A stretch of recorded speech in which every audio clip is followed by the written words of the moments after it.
Assalamualaikum warahmatullahi wabarakatuh. Mumpung cuaca hujan dan disuruh oleh Pak Gubernur untuk dekam di rumah saja 2 hari ini, ya. Apa salahnya kita bersama-sama sinau tentang apa yang sudah kami tulis. Monggo yang belum baca untuk membaca dulu.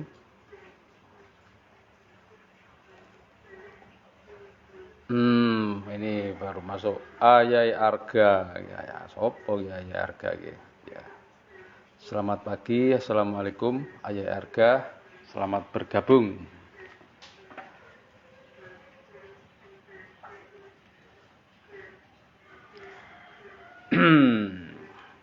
Silahkan yang sudah bergabung untuk absen. Ya, untuk Bos Marwah Manarul Islam, selamat bergabung. Udan Pak Opo, udan.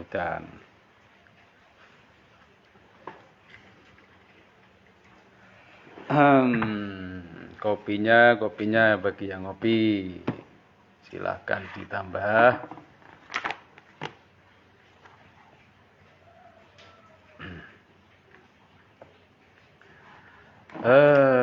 Mana tadi halamannya? Yuk kita mulai. Bismillahirrahmanirrahim. Ikilah pangandikane ulama neh galih. Kalingan Mbah Yahya iki mbiyen pas tekan ana kalimat ngene. Iki galih ya udu galih nggonmu kae. Galih yaiku maksude ati. Mung nang kene di nganggo hak mergo ya nggo nyambung men padha nadomane akhirane kan. Mergo nang kono-kono min jalbil masolih, ya saka ngarep wis dikeki hak-hak kabeh iki papat. Ikilah pangandikane ulama neh galih. Darul mafasidi ahammu min jalbil masolih. Utawi nulak pira-pira ngrusak tinamune. Menolak berarti mempersiapkan beberapa yang merusak. Jadi ini namanya antisipasi. Antisipasi hal-hal yang akan merusak iku ahammu luweh banget to nyita dalem atine. Jadi misalkan kita punya target atau mempersiapkan diri, itu diantara 2 hal ini nanti. Jadi darul mafasid, antisipasi hal-hal yang merusak itu lebih dicita-citakan, lebih difikirkan. Cara wong mikir berarti mikire ya ditambahi. Umpamane mikir iso dibagi, maka lebih dari 50%-nya itu kita mempersiapkan hal-hal kemungkinan yang akan merusak. Nah, ini kemana arahnya hal-hal yang merusak ini? Apakah ini perkara yang akan datang atau hal-hal yang justru sudah ada dalam diri kita? Nah, di sini nih pertanyaan atau keren ini nang ini. Jadi hal yang merusak itu diantisipasi lebih dulu min jalbil masolihi tinimbang saking narik sekeh kabeciane. Nah, jadi ngatasi keburukan-keburukan yang merusak itu lebih diutamakan daripada kita narjet sesuatu gawe acara anyar sing dadi apike. Mungkin kene nek kontake nang organisasi ngono kuwi cara musyawarah, pelatihan-pelatihan, pengembangan-pengembangan misalnya nang AMRI dan lain-lain kae. Selama ini kan belajar metode, terus teori-teori untuk mencapai ini harus begini, harus begitu. Intinya mempelajari mempersiapkan action hal-hal baru, kebaikan-kebaikan baru yang kita belum bisa atau belum pernah bahkan melaksanakan itu. Itu lebih didengung-dengungkan. Padahal kalau kita mau ngadopsi teori Mbah Rifai di sini berarti lebih baik kita berkaca diri, mlebu ning awake dhewe. Keburukan-keburukan opo sing selama ini ganjel, nek cara basa kerene saiki jadi mental block. Sing ngeblok, sing memblokir awake dhewe ora berkembang. Ya mungkin perlu dicontoni nang Rifai nek contone kene kan wong nantur, wong dagang. Nah, iki kita anggap wis udah paham lah. Jadi kita langsung masuk ke contoh lain. Misalkan nang kene kan contoh wong nganggur. Nanti wong nganggur pengen kerja. Nah, daripada kita kok mencari ide ngantek topo nang gunung, nang guwa apa nyekeli patokan nang kuburan ngono lah. Golek ide luru wangsit kerja apa kira-kira sing matuk ya gaweane sithik tapi hasil akeh. Misalkan ngono kuwi. Atau wis duwe ide tapi nggih Pak loro modal rono rene, loro modal utang. Panggadeke sawaran duwe. Jadi akhirnya kesana kemari nyari utangan. Sedangkan nanggon dirinya si pengangguran ini tadi ada mental block. Misalkan sesuatu yang nantinya ini sesuatu ini sudah ada ini.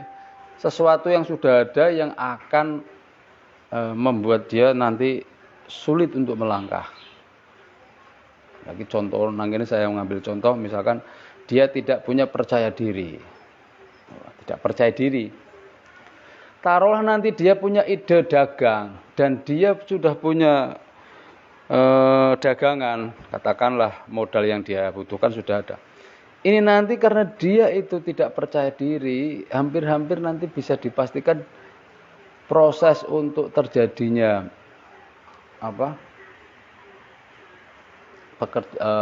dagang itu akan terhambat karena dia minder.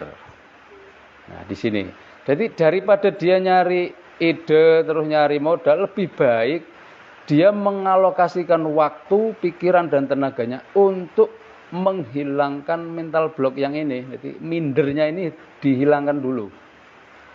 Karena bagaimanapun ini nanti kalau tidak merusak minimal ini akan menghambat.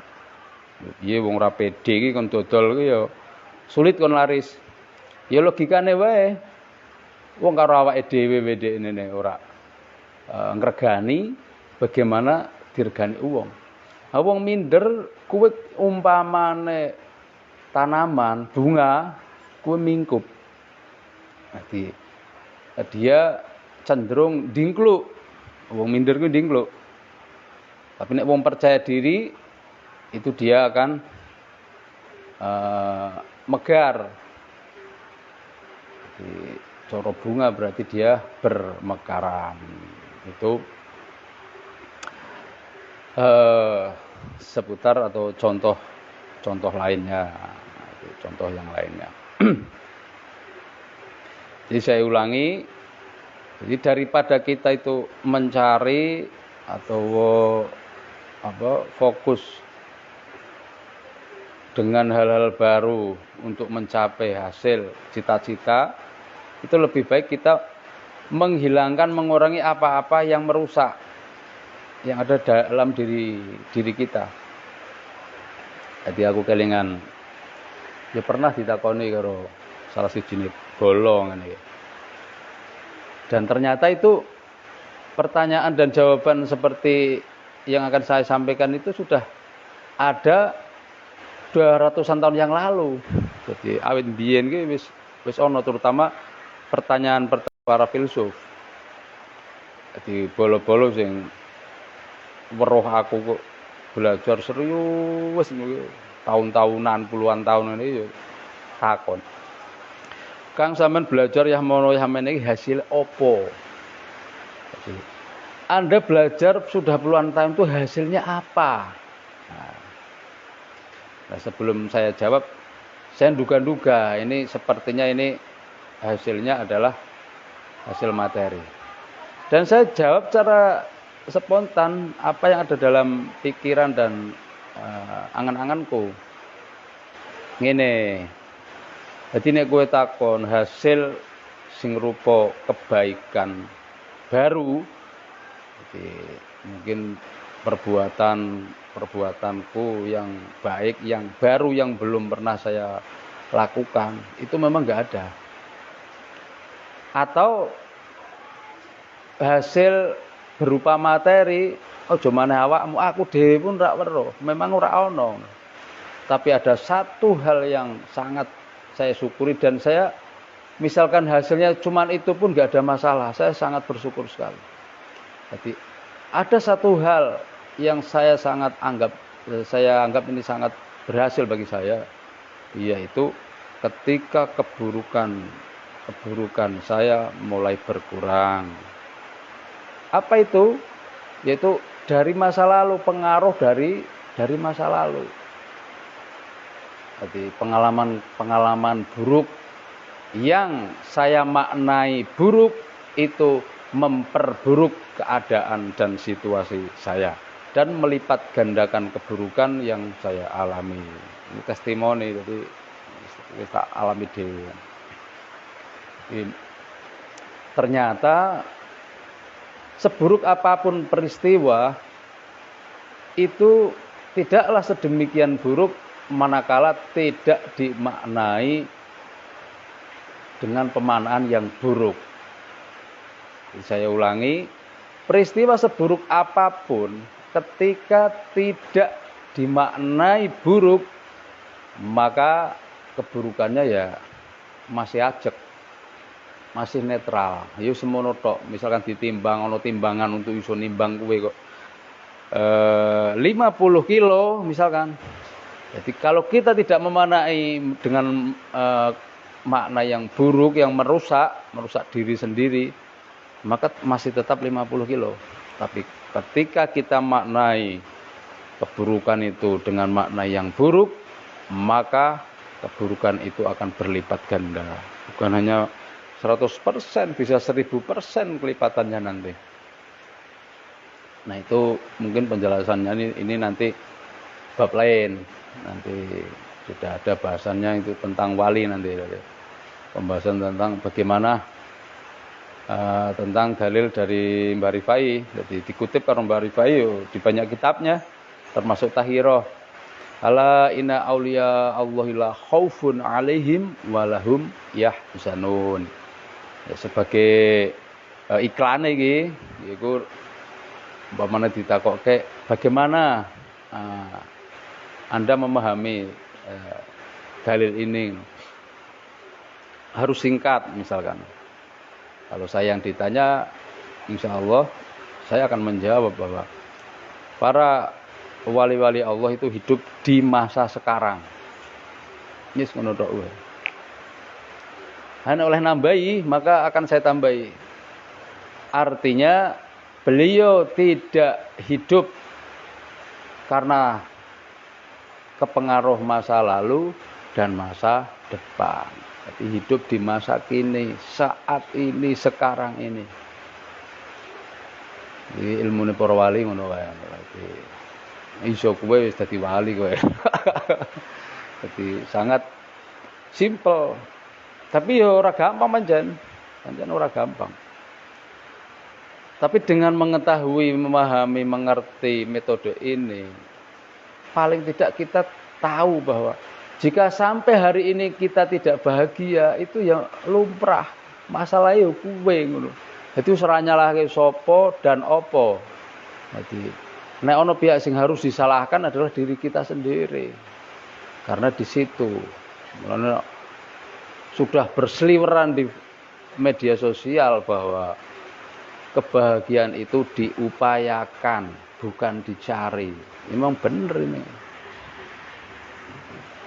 Nah cukup sekian ini untuk awal-awal nyoba menu siaran langsung berupa audio. Kurang lebihnya mohon maaf. Assalamualaikum warahmatullahi wabarakatuh.